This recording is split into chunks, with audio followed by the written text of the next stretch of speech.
Welcome to the Wealth Break. This is where we unlock stories of financial success, breaking down odds, being yourself, and then doing it in a way which we hope closes the wealth gap.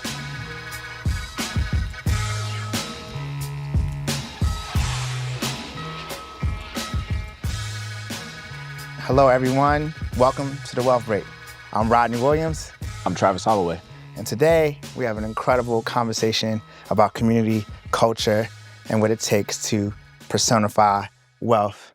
And we're here with the incredible Alex Hill. I'm going to call her government name, not her Instagram name. Yes. Hi! But incredible self-taught cook, Yes. entrepreneur, Yes. risk taker, community builder, world traveler. Ooh. You know what I As the mean? kids LA do. looks good on you. Mix Hill, welcome to the Wealth Break. Thank you Welcome. for having me. Welcome. Thank you for having me. You know, it's been incredible to, number one, meet you when you took your risk Mm-hmm. from corporate Mm-hmm. and come to, this is the big city. I know they say big city, that's New York, right? That I is get the it. city. Yeah. That's the city. And The- this is not me on New York. I'm just saying, like, you know, that was coming to LA to double down on something you believed in. That's probably a wealth building journey for you. Yeah. Well, I mean, I was in New York for almost 10 years, but I was working in corporate during that time. And when I went through like a major life change, I decided to, a breakup. So, all that major life That's change. usually what it is, Yeah. right? If we're being honest, that's usually what it is. That's what it is. So I went through a breakup Mhm. and I decided to take a leap of faith and just move here because I was coming back and forth for different opportunities. I was like, well, let me just try it out. So, and it's been 3 years. So I love it. Wow. How has LA changed for you since when you got here originally? Because a few years ago, it was like super popular. Everyone was coming here. Now it feels like everybody's leaving. I know, everyone is leaving. Yeah. I feel like what they said, the grand exodus or whatever, I like it. I mean, I think it's really good for my lifestyle now. Like, Yeah. am I in my late, I'm 37. Is that late or mid? Well, you guys are older. I'm going to call it, I'm 37 too. Oh, okay. So Yeah, don't you're play me. 40, right? Damn. I mean, what? Like, Jesus. so I guess I late. wasn't even part of this conversation. But I I was mean, over like, here. Nah, I would say we're mid. And Mid- then 38 is like Is late? I think. I Yeah, think okay. 37 is late. Nah. I think 35 think- to 37's mid. Or maybe 34 to 36 is mid. Oh. And Yeah. then like 37. All right, cool. Okay, I can fine. live with that. I'm in my late-ish Me too. 30s. So I feel like it's different from like not being Yeah. in New York. So it's a Yeah. good, settled life. I tell everyone like LA for your 30s and particularly your late 30s, Yes. New York for your 20s. Absolutely. 100%. And that's exactly what I did. Yeah. And I loved every second of Yeah, it. yeah. I'm so happy to be with my late. He over there, he over there mad. He's a hater because he's No. 40. No, you know, Jesus. I mean, first of all, I feel good to be 40. So whatever you want to call it, you know what I'm saying? I think you should embrace whatever age you. Yes. I'm excited for whenever I turn 40. Yeah. I mean, it's not much different. You know, I mean, I think you just have to make a decision on how you want your life to be and continue to work. So to me, it feels like business as usual. Ooh. I don't know. Okay. To be honest, I don't really know. But He been waiting for his moment to say how 40 is. I huh? know. Nah, it's just, you know, because sometimes I think people get caught up in the wrong aspect of 40. And I mean by that is like everything that we tend to live through can actually define us, or you just make the choice for it not to. Yeah. Right? Like your location, relationship, money, job, success, all the things that you said was supposed to happen and it didn't happen. And I think sometimes, like, we are our own greatest critic to the things Yeah. that don't work out. Yeah. And I just think that some people got this thing about like getting 40 or getting whatever age. Like you had it when you was 30 or we had it when we was 25. Yeah. Yeah, I was supposed to do this thing. And then this thing doesn't happen. And then you're like, oh my God, I'm a failure. Yeah. Absolutely not. I don't know. I think you're not a failure, but I do think one thing about 40. So I tell people like, I've said it a couple of times, not on this podcast, but my mother, I remember when she turned 40. Like it was yesterday. She cried. She cried. And I think it's different for women, to be honest. Yeah, but she had like 2 kids. She had been married for 20 years already. Like she, Oh, okay. like, Well, she was like, single women. yeah, she was heading like, to 40. like she had all the things, right? Yeah. And I remember we got a fax machine. That was her gift for her 40th birthday. So this is like mid-90s. TBT. But she cried, and Mom, I know you'll see this, but yeah, she cried a lot, and it was crazy. It was almost traumatic. Mhm. But there used to be this like saying like over the hill when you turn 40, and like there was this big thing about turning 40 and like whether or not basically you're on the second half of like your life, right? So everything is like downhill. I think that I no longer think that's true. I think people are making 40 look better than ever before now, or some people. Rodney, you are. You are. I'm going to give you some credit. Yeah. But I think for a lot of people, if you haven't figured out what your thing is going to be by 40, I think it's going to get really, really hard for you. Like if you haven't figured out a career, if you haven't figured out what you're passionate about and how to derive some type of like income and lifestyle from that, by the time you hit 40, I think that it becomes significantly more challenging to figure it out over 40. And I'm scared for people, and we know some people who haven't figured it out yet, who are approaching that.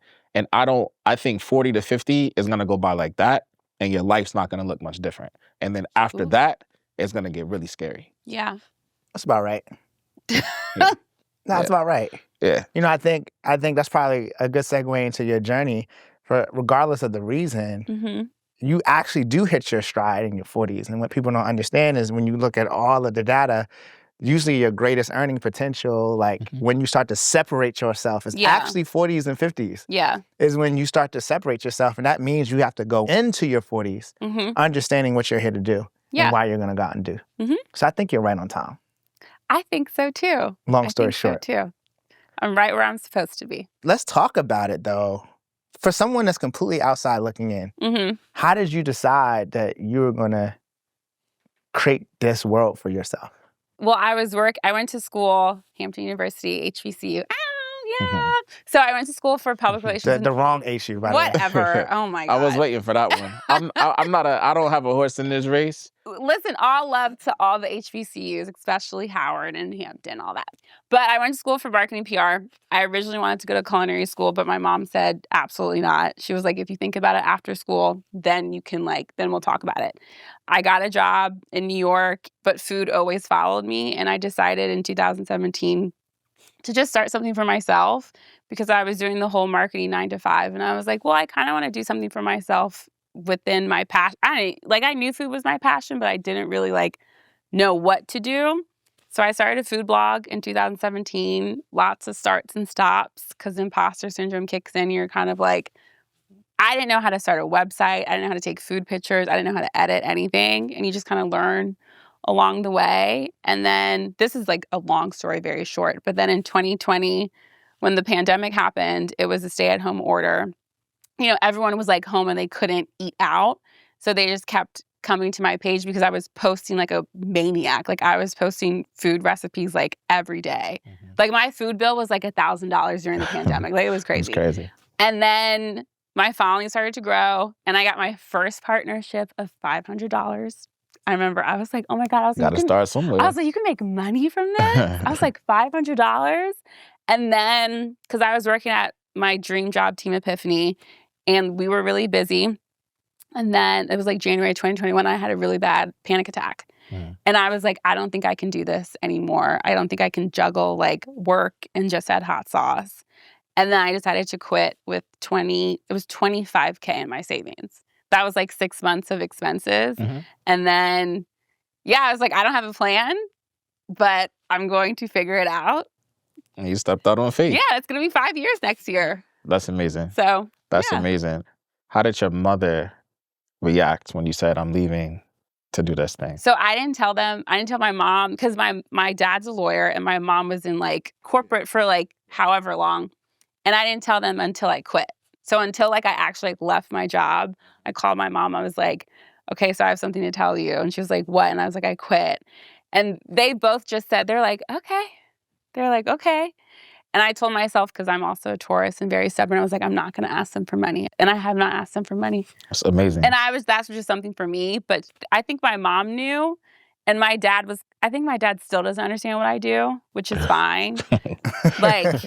He's like, oh, you cook on the internet? As long as she's not asking me for money, she's doing all right. Yeah. So, and then when I got my cookbook deal, that's when he was like, oh, you're doing something. I'm like, yeah. That's amazing. So they both said, they were like, okay. They're like, if this is what you want to do, we'll support you emotionally. So how important was budgeting pre-leaving your job and starting this new journey? And how important did it become post? Okay, so post, we're still working on budgeting. Okay. You know, we're still working So on it. you were budgeting more in your former career Yeah. than you are now. Yeah. So that Which is- means you must make so much more money now. Well, yeah. I didn't start making six figures until I left my job. Wow. Okay. Like, I left my job making, I think I ended at $90K, and that was 2021. Look at Rodney's face. Right, yeah. Like, that was. Well, I always talk about this, that like, there's a lot of careers that you can work for 25 years. Yeah. And it's not a real wealth building career story. Oh, for sure. Like, I think creatives is one of those. Like, if you don't ultimately end up, I don't CMO, know. Yeah, or something like that. Like, it's just not a lucrative place for you, and there's no equity in it, and there's nothing that's yours. Yeah, I mean, like, I budgeted great when I had a 9 to 5, and then also, like, my savings went into, like, skyrocket because I was home during the pandemic, and I wasn't traveling for work, like, and I wasn't using my, what's it called, what's that thing? A corporate card. Oh my God, a corporate card. A corporate card. Oh my God, I missed my corporate card. That was great. But like, yeah, so I really learned how to budget because like that's what I was making. So post is like, we're still a work in progress. What I did, my mom made me sign up to they're probably gonna be like, she doesn't know how to budget. What's it called? I don't know. Oh my God. But it's like, no. It's through like Charles Schwab. Oh, so like a retirement account, so like a Roth IRA or like a traditional IRA? When I left my job, I went from 401k to Roth. Is it a Roth? A Roth IRA. Roth. Yeah, a Roth IRA. But I did it through her financial advisor. Yeah, so they probably converted your 401k into an IRA, and now you contribute to your IRA. Yes, because like the max every year is like what is that? 7,000. I should really know this. Yeah, but I mean it goes up. I want to say maybe now it's either 6 or 7. You're doing it. Yeah, you're doing I contribute. That's like way past the normal. Oh really? Oh well. New entrepreneur-ish. Yeah. To be honest, I'll be clear. Yeah. Yes. Most entrepreneurs actually. Well, I'm celebrating 5 years working for myself next year. I didn't really start, like I didn't really transfer until like a year ago.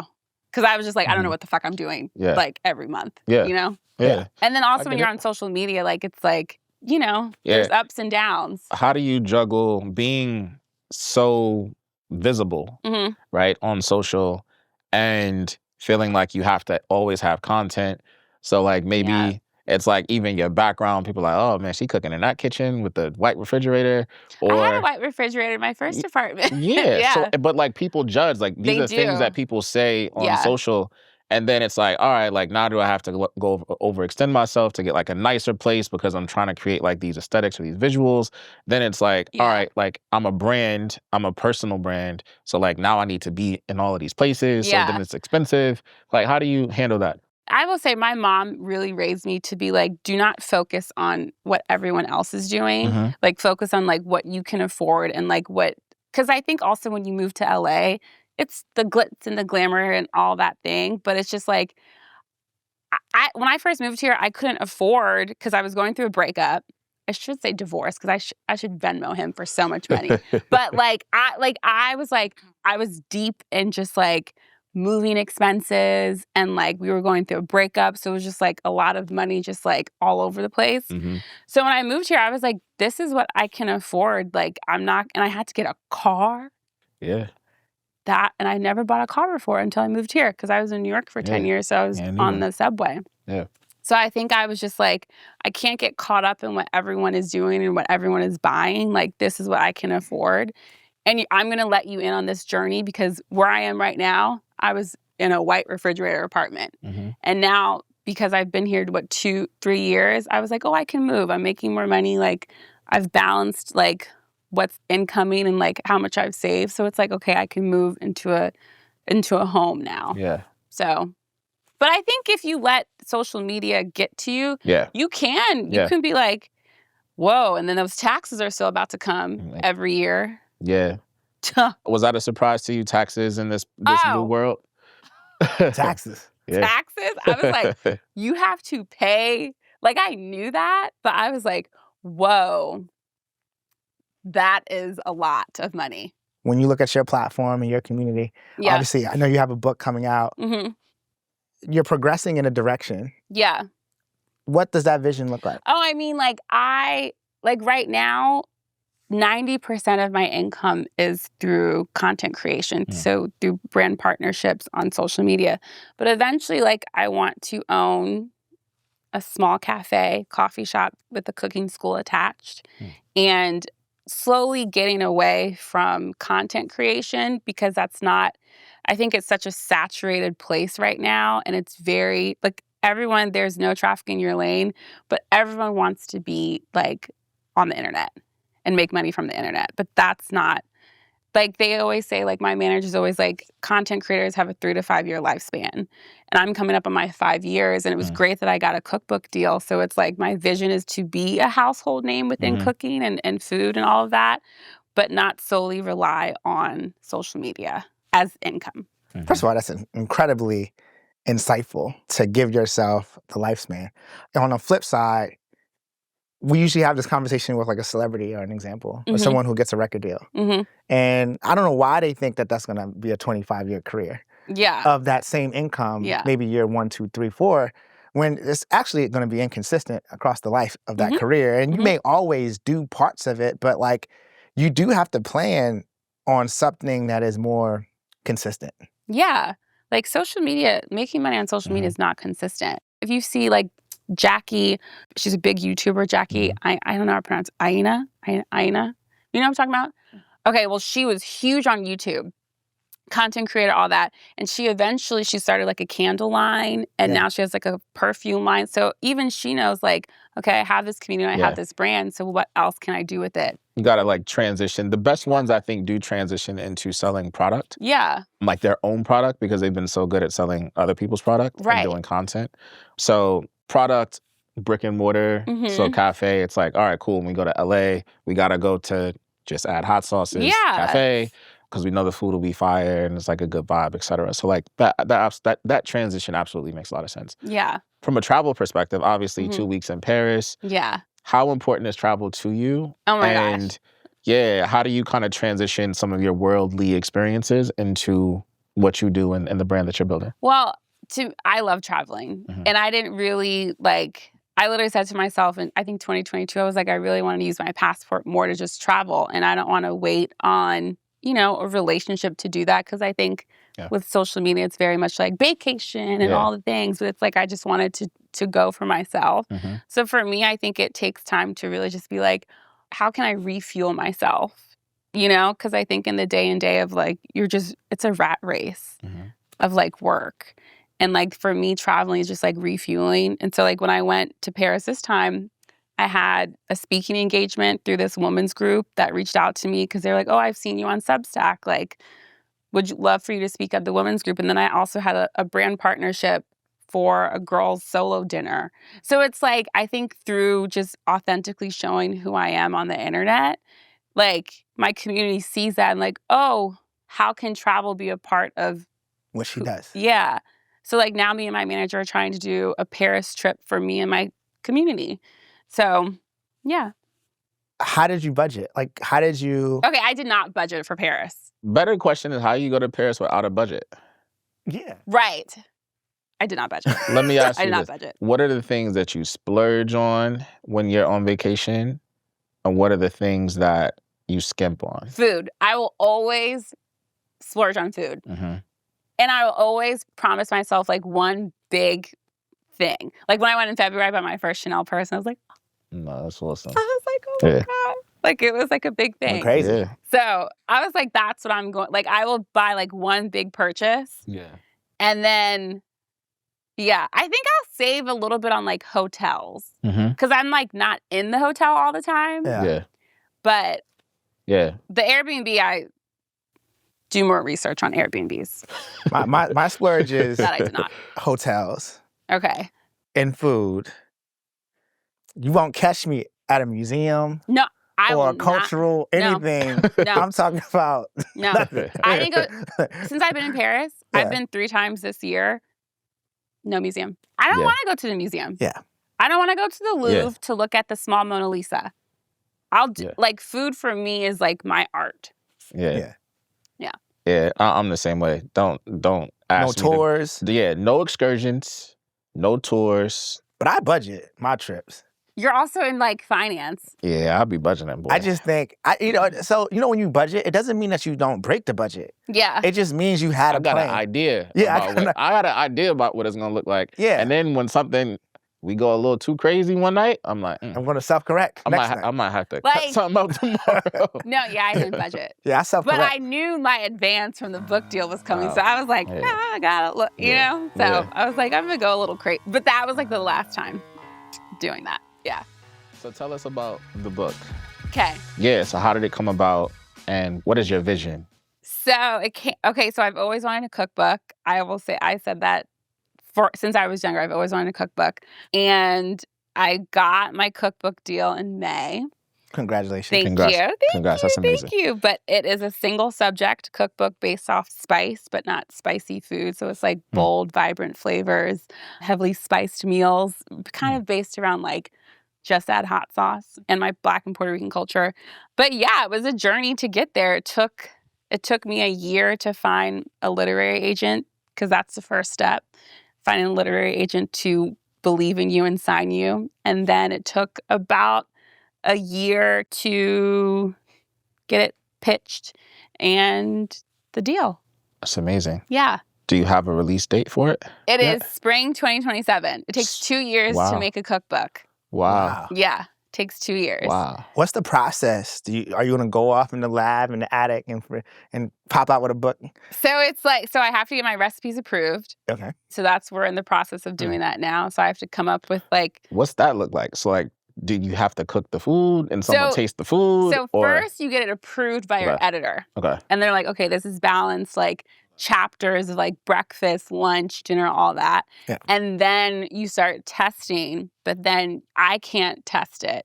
A recipe developer has to test it to make sure it's like, okay, like someone can actually do this. Because if I test, I'm like, yeah, someone can do this. I'm testing it. Right. But we have to have a second person to be like, okay, like, no, this is good. So then I write my manuscript, and that's due in June. Okay. Of 30,000 words. Wow.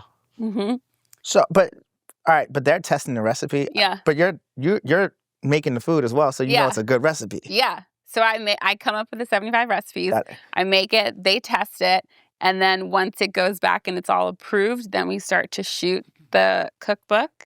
And then it goes into like the book tour mode. Is it all new or is it old faithful? So Are you going to have your breakfast sandwich? Yes, breakfast sandwich will be there. So some will be like 10 to 20% are kind of like your OGs. Yeah. And then the rest are new.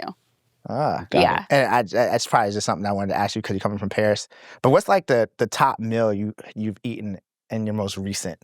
Steak, I'm not going to say this right. Steak au poivre. Steak in the peppercorn sauce. In France? In France. It's amazing. What's the location? There is a place called Bistro Paul Bear that I go to every time. Okay, guys, go to Bistro. Bistro Paul Bert or Bear. And I'm not going to... You owe her a check? Yeah. She owes us a check? It's delicious. When you think about your next big purchase, are you going to plan this time? Yes. So this is how God works. My next big purchase will be a car.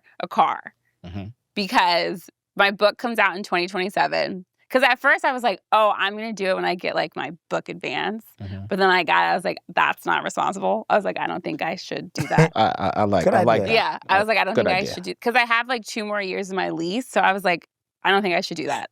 But I really wanted to. So now my next big purchase is going to be a new car. Got it. When the year of my cookbook comes out. So is that like God works in mysterious ways? So when you cook as much as you do. Yeah. Do I budget? No. Okay. Because that I don't. How do you... But I can write stuff off. How are you efficient with cooking so frequently? Like, how do you like not waste food? Yeah. And then separately, how do you like keep weight off of you from like cooking so much? So with recipe testing and all that, I moved it. I'm renting a house now in West Adams. But when I was at my apartment, I would share my food with my neighbor because it's like, I don't want that food to go to waste. You're a good neighbor. So I would like share the food with her. And she would also bounce stuff off of, I'd like be like, how does this taste? So she would actually help me with that. So now it's a little bit harder. So I am eating a lot of leftovers, even though I hate leftovers. And then I also have a compost, so I don't feel bad as like wasting food if I throw it away. Yeah.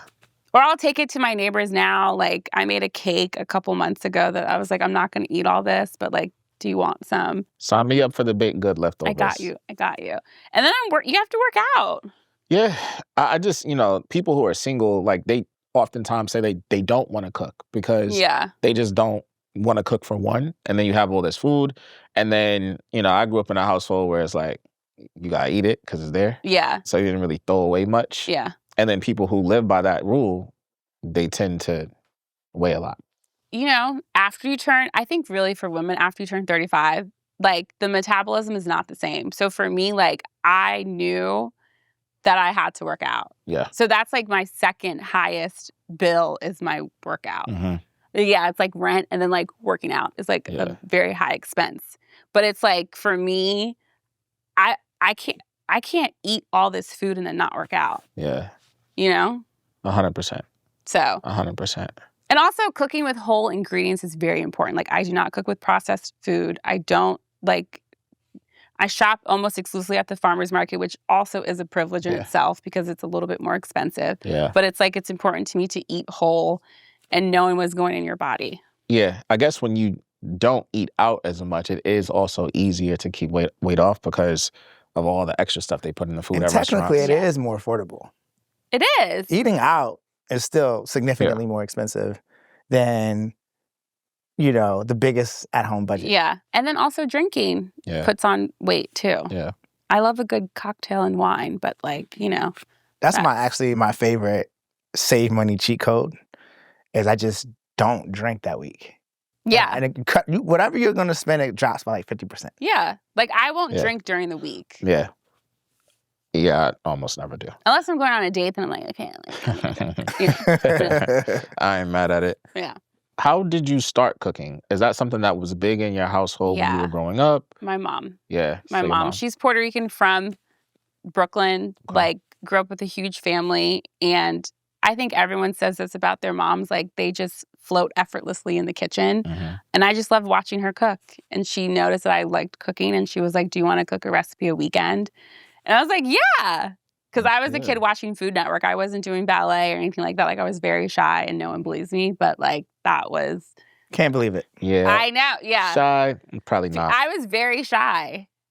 And cooking for me is just a way that I expressed myself. And so I just fell in love with it. So how did you get comfortable so you were shy, you're not shy. Yeah. How did you grow out of that? Especially becoming like a personal brand. I don't know. I guess maybe high school or college. Yeah. I don't know. I think you just you get to know yourself more. Mm-hmm. So maybe probably high school. Got it. It's when you came out the shell? Maybe. I think. I don't know. I think I was always out the shell. I know I was very shy when I was younger. I was very attached to my mom. And then I went to college and I became a party girl. So it's like, Yeah, I was a party girl in high school too. So I was drinking the Smirnoff Ices. I was like, ooh, I'm getting drunk off Smirnoff Ice. Oh my gosh. it was Four Locos. Ooh, nah, it wasn't Four Loco for you. Showing his age. That was after you. No, but I had two. Four Loco was like me. I had two academic lives, the West Virginia and the DC. DC was Four Loco. Okay, all right. West Virginia was probably ours was? Mad Dog 2020. Mad Dog. That was ours MD in 2020. college. Yeah, that's what it was. Both y'all sound old with that one.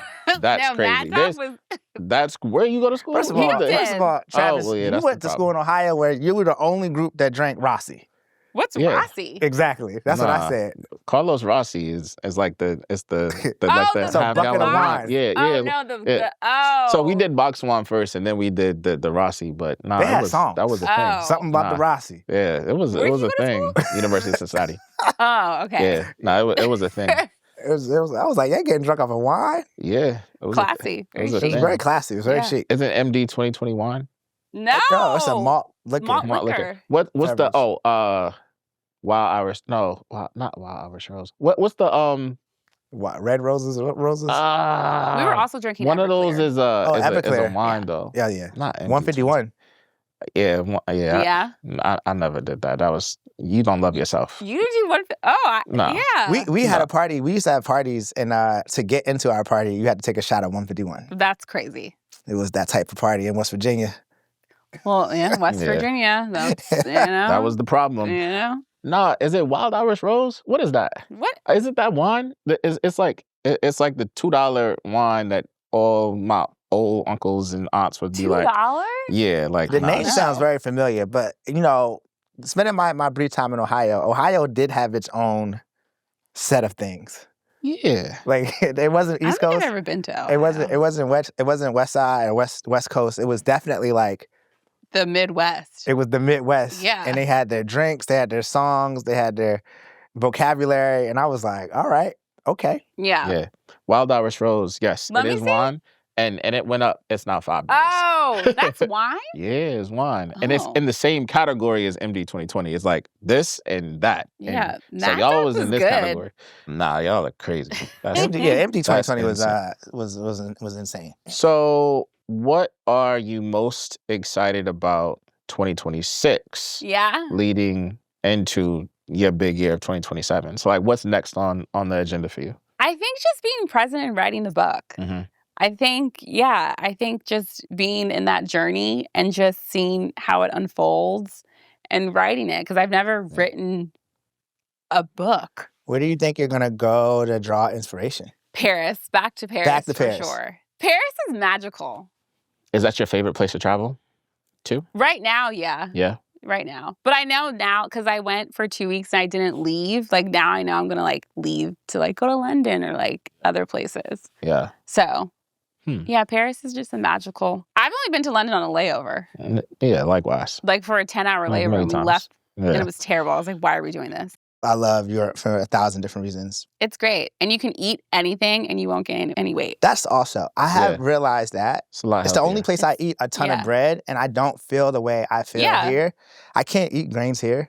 No. I don't know why, but obviously, their food quality has a completely different standard. Well, I took a croissant making class. That's an excursion I will do. I will do a cooking class. But like she was talking about the flour here in America that has like metal in it or something like that. And she was like, yeah, like you can't. She was like, we don't do anything from America. She was like, if you're going to make croissants Yeah. at home, only use French flour because of the shit that is in flour here. It's that and the water, they said. hmm Something about our water isn't whatever. It's a lot. And I went to a regenerative farm. That was a whole eye-opening experience. So like you should. What is a regenerative farm? So it's basically all the crops kind of work in tandem together to create like a healthier crop. And so like even like the cows on the farm like are eating those crops that don't have like pesticides in them. So like when you go to the farmer's market or the grocery store, you should be buying like regenerative milk and like meat and all of that because it's I just buy regenerative healthier. eggs. That's good. That's really good. I just didn't know what it was. Yeah, you should be buying regenerative. It's more expensive, which is the whole thing, and like our community doesn't have access to that. But like We're gonna go into our brief trivia round. trivia. Okay. So, diving into a few questions. Okay. I'm gonna start with the first one. Is this like a rapid fire? Kinda. Oh, okay. I hope so. Okay. What's the world's most expensive spice by weight? A, vanilla. B, cardamom. C, saffron. D, clove. By weight? You said by weight? Yes. So I guess if you go you buy it at the place and you weigh it, what's the one that... Saffron.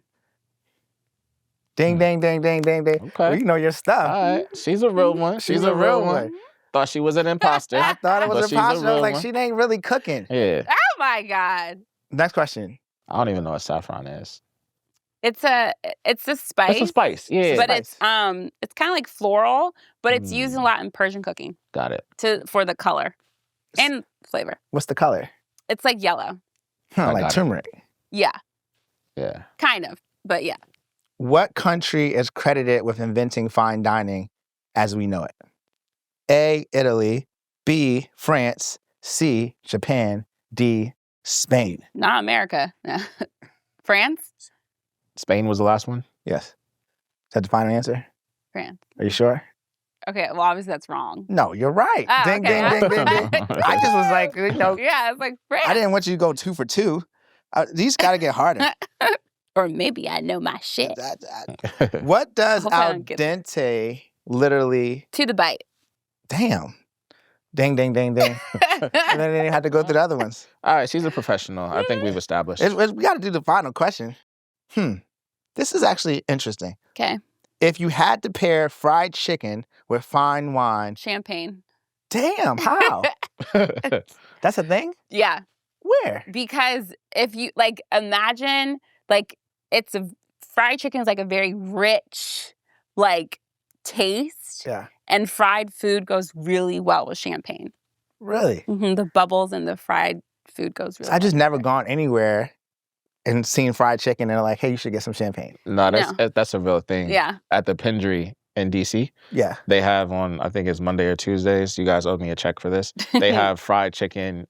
Yeah. It's actually the best deal in DC. It's like fried chicken, like a bucket of fried chicken, and a bottle of Clico for $75. Yeah. It's nuts. Yeah. For Next 2. time you so get... it's chicken for 2 and a bottle of champagne. That's $75. fantastic. Also, if you get Popeyes and a good bottle of champagne, it's delicious. Yeah. Delicious. What are your 3 favorite restaurants? In LA? Ever? Or in LA? You pick. I say both. Okay, there's a really great restaurant in... It's not East Hollywood. Called Antico Nuovo. That's my favorite restaurant. I wish you didn't say it because I don't want anybody to go. Yeah, that's my favorite restaurant in all of LA. I've been telling you that for 2 years now. Delicious. It's in a strip I've mall. never been. It's the best. It's So the best. I just don't do Italian much. But Italian's so big here. It's just I don't do a lot of pasta. Oh, right. Are you gluten free? I shouldn't say that. You're I'm gluten free. just- When you go to France, you should have pasta. I do Get have bread. I do. Because I also don't. I feel completely different See? Yeah. when I eat pasta over It's there, America. and I don't come back looking crazy. Yeah. I just look normal. Yeah. Yeah. All right. So that's 1. Okay, 2. Antico Nuovo here. In DC, because we are coming for these large cities, there's a place called, I'm not going to pronounce it, Ladarte. It's also Italian. It's really good. I feel like I'm familiar, but I haven't been. Yeah. It's I guess it's Noma, they call it. Yep. That's really good. And then, that's hard. That's really... The third one? Third one, restaurant or carry out. That's a restaurant. Yeah. Up to you. There's this Jamaican spot. Okay, I shouldn't say that because you're Jamaican. But in New York, on the corner where my best friend used to live, that is delicious. And I don't remember the name, but it's just delicious. And they have great curry goat. I believe that. Yeah. Give us the block or the street. Nostrand. And I think Nostrand, what is that street? Fulton. Nostrand, Fulton, I think. Got I'm pretty sure. Yeah. Nostrand and Fulton. Write a check. So that's near downtown Brooklyn. No. Nostrand Wait. Fulton? It's not Flatbush. It's Bed-Stuy. My favorite restaurant right now remains to be Dunsmore. Dunsmore is really good. That is really... Still. That is delicious. Yeah. Oh, you know what else is good? Cafe Telegrama. It's technically over here. They have delicious pancakes. Well, I've been to the little Italian place, Etta. That's really good. That they're connected to. Yeah. That's good. Yeah.